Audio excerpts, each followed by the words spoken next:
هغه خبرې چې هغه صرف الله ته معلومې دي.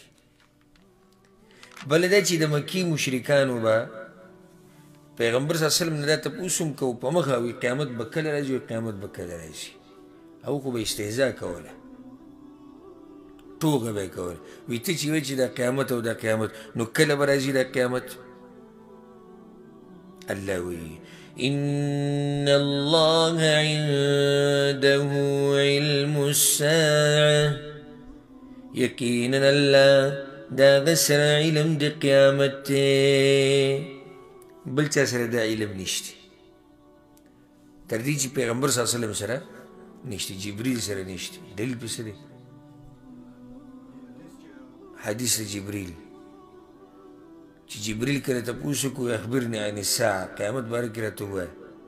پیغمبر صلی الله علیه وسلم ورته وایي ما ته هم علم نشته څنګه چې تا ته نشته.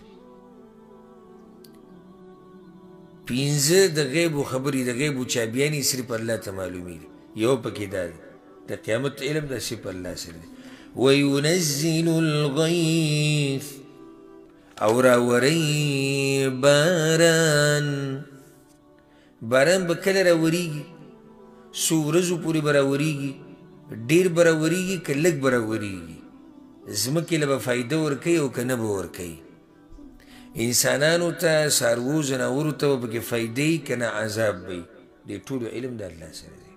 ویعلم ما فی الارحام، او هغه پوهېږي په هغه څه چې په رحمونو کې دي، یعنې د میندو په خېټو کې دي.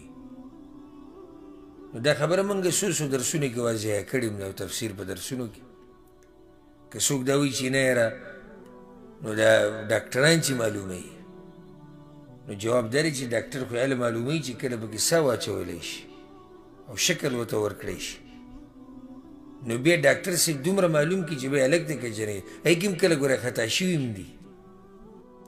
وما تدري نفس ماذا تکسب غدا، او نه پوهېږي یو نفس چې څه به کوي سباله. دا علم د هېچا سره نشته. مستقبل کې به څه کوي دا علم د چا سره نشته. او ځکه تاسو ته دا فایده ذکر کوم چې زړه مطمئن او په ارام یې. یو تیر شوي ورځ د هغه تېره شوه، څه چې پکې شوي دي هغه شوي دي.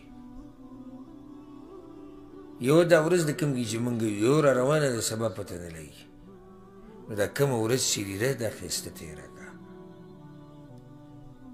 دا کومه ورځ چې ده دا په ښایسته طریقې سره تېره کړه، یعنې عبادت پکې د الله ښه وکړه او مزې ترې واخله.